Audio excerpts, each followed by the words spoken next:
Maria,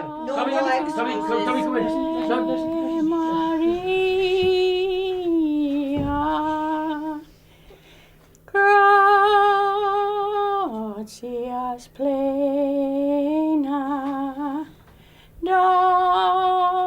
Dominus nostrum, et in nota tu, in mulieribus, et benedictus fructus ventris tui,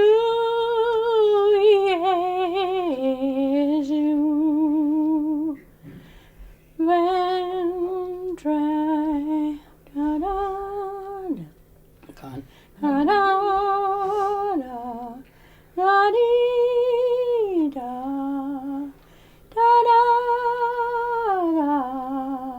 ora pro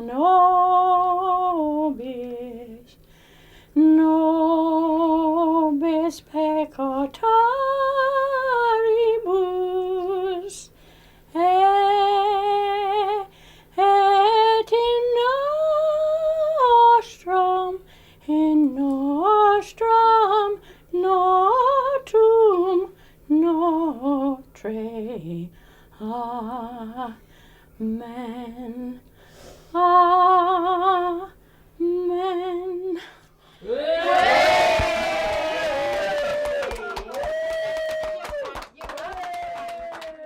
You're not here for a long time, you're here for a good time. And when you look at the other side of it, is my family, which I've only known really, is my family because that's, you know, I met my wife and this, that, and the other. We had to make family. Yeah. We weren't sort of, we were born into a family that we've missed and lost. In 1950, Ronnie, along with his brothers Eddie, aged 14, and Joey, aged 9, were sent to Australia as child migrants under the care of the Fairbridge Organisation. Ronnie was only aged 11 years old at the time.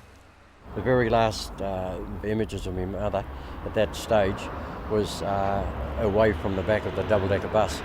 My younger brother Joey, he was crying, he wanted to go home with Mum, but as I say, the very last image was seen while she was waving, and it just went through my mind then, were we ever going to see her mother again?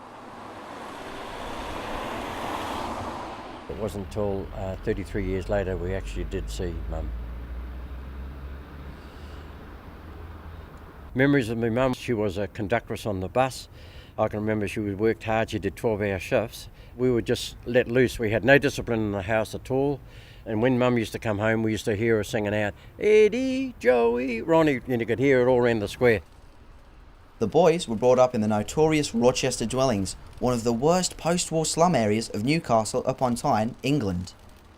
The dwellings were actually shaped in a square, and there was a gap in each part of the square, and we'd sort of go through any corner we had and go into it, then there'd be another square, then there'd be another one, then we would come out to at the shops.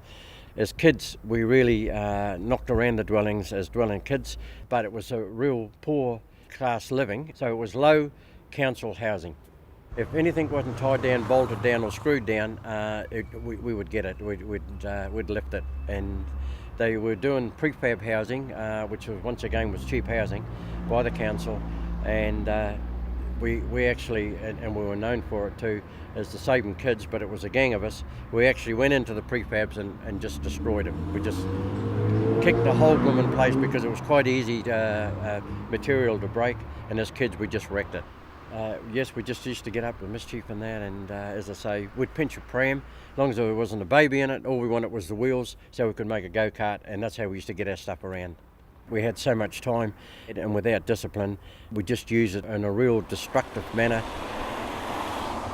I can only really remember seeing my father when I was only a wee one, and at that stage I'd be around about 4 years old. There was a knock on the door, and I went to the door to answer the door, and I raced back and said, Mummy, Mummy, there's a soldier at the door. And that turned out to be Dad, and he was on leave. and I can still remember getting the candy rock and he threw me up in the air and that sort of thing. And these are memories that come back as a one. But from then on, my father, after he finished leave, he left, and I've never ever seen him since. I believe we lost him during the war, but I have heard since, and following up through the child migration, which we finished up in Australia, that he actually died in London at the age of 69. So all those years that we've lost and missed the father, that we could have been in touch, but it never happened. Ronnie credits the 6 years at Fairbridge Farm School, Malong in New South Wales, as his saving grace. We were taken to a place called Australia House, and I can still remember the room that we were sitting in. It was just posters all around the room. Beautiful shots of different countries. One was South Africa, one was Canada, and the other one was Australia. Now, Fairbridge Farm School had schools in all these three places, but seeing the poster and it looked more attractive to us as kids. It looked like hundreds of sheep and people on horseback and stuff like that. And we thought then we'd decide that Australia is a place for us. So Eddie being the oldest, that's the place we're going. We had a very strict medical test, and that was the urine sample.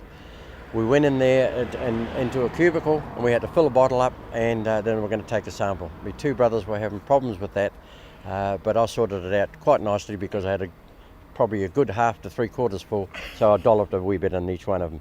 So we really did pass medical with flying colours.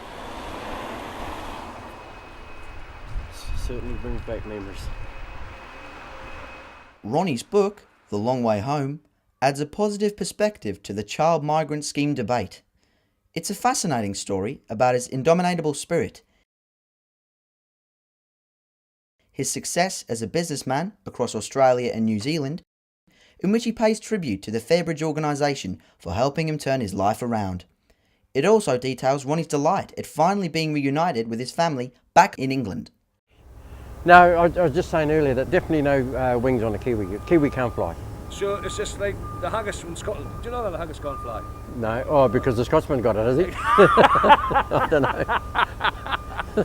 Because they call it the flying Scotsman. You know how hard is it to catch a haggis? So exactly what's that bridge there then? What's that one? That's the high level bridge. There's a railway bridge on the top. Underneath cars and buses and stuff. Okay, so you've got rail on the top? Yep. Sure. All right. And your cars underneath?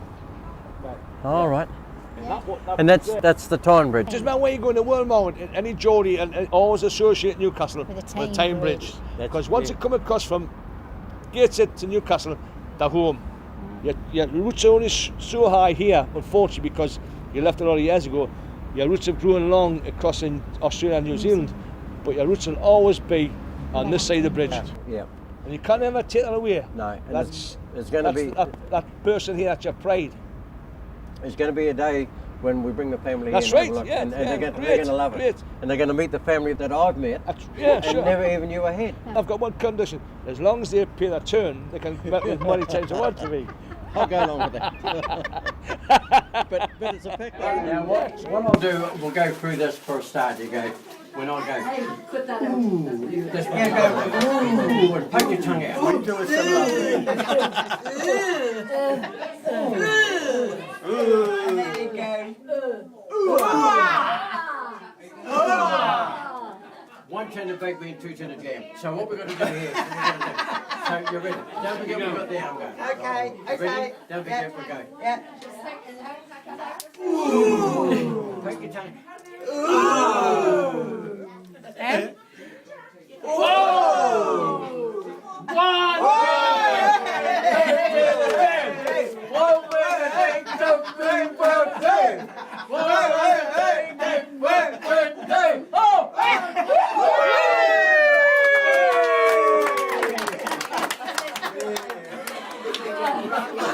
You made that up, didn't you?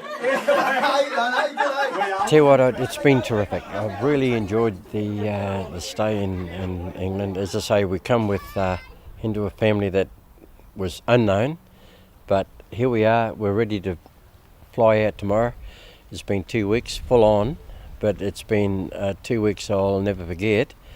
And not only that, we're going to be back. It's absolutely beautiful meeting an extended family, a family that we never knew, we had. We always knew we had cousins or whatever, but meeting them and being part of it has been absolutely an experience. And I'm pretty sure my wife and the 2 daughters will come back, and now it'll be our turn to introduce my side of the family. Going away with a what I would say was, come on, Mum, we've got to go through now. It's just a shame that we've missed this side of it. But having said that, isn't it good to gain it and good to meet them and get cracking again? So we created a family from one fella with a suitcase sent from Fairbridge Farm, go and do it. We'd done it. At last, also, I've met the family I've always wanted to see, always wanted to be part of, and at last I've got it. The rest is open.